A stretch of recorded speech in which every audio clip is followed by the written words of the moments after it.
Wow. Ma ei tea, ma ei ole kindel, kas ma tahan seda arutada. Mis on mu hääl hakkab värisema? See oli suheldus, ma loodan, et seda ei pane. Ja ei tea, mida ta ütleb jälle. Vabandust, ma alustan uuesti. Tere! Telia, ma ütleks, on parim asi, mis minuga on minu töös elu jooksul juhtunud. Minu puhul see on mu unistuse koht. Meil on hästi mitmekesised inimesed, kes kõik teevad seda tööd nagu suure armastusega. Need inimesed on peamine põhjus, miks me siia igal hommikul tuleme ja nii palju panustame. Kõige paremad. Mulle tegelikult ka need inimesed väga meeldivad. See suhtumine, mis siin ettevõttes on, see on nagu selline väga positiivne. Märkan hommikul alati hea mõttega üles, et ma lähen tööle. Ei ole niimoodi, et pagan jälle esmaspäeva. Mõtled pühapäeva õhtul, et hakkab esmaspäeva, hakkab pihta jälle. Kui ma kunagi tulin Elionisse tööle, et siis ma tundsin kuidagi tõesti nahaga, et seda ühtekuuluvustunned, see oli minu jaoks suures korporatsioonis, et ikka siuke uus tunne. Kindlasti saab ka nalja, et saab normaalselt nalja teha.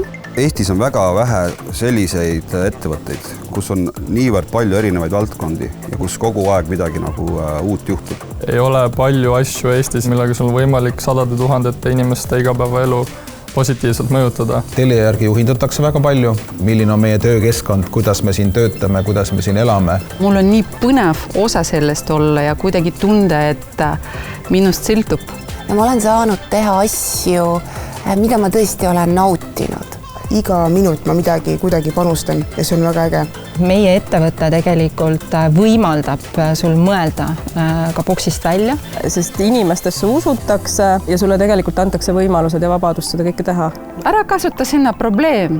Meil on siin väljakutsed. Sul lastakse olla sina ise. Keegi ei pane sulle nii-öelda mingisugust kindlat raami ette. Siin mõeldakse väga palju töötaja arengule, aga ka sellele, kuhu maailm üldse areneb ja sellega minnakse väga kiirelt kaasa. Telia on tuleviku osas optimistlik, usub, et midagi head ootab ees, kui me täna teeme õigeid valikuid. Siin Telias on väga olulisel kohal kultuur ja väärtused. Me panustame nii palju erinevates valdkondades ühiskonda. Tüdrukud tehnoloogias, küberkiusamise vastase programm, ehk siis suurim julgus on küll, see on minu selline laps. Ma olen inimesena rohkem ja tugevamalt mõistnud seda, et üksinda ma ei tee mitte midagi. Ainult läbi tugeva meeskonna, ainult läbi tugevate kolleegide on võimalik maailma muuta. Selle 10 aasta jooksul ütlen professionaalses aspektis, kuidas öelda, ma hakkasin ennast armastama. Et seda enesekindlust ja sellest võib-olla uhkus selle üle, mida ma teen, tuli just siin ettevõttes, just Telias.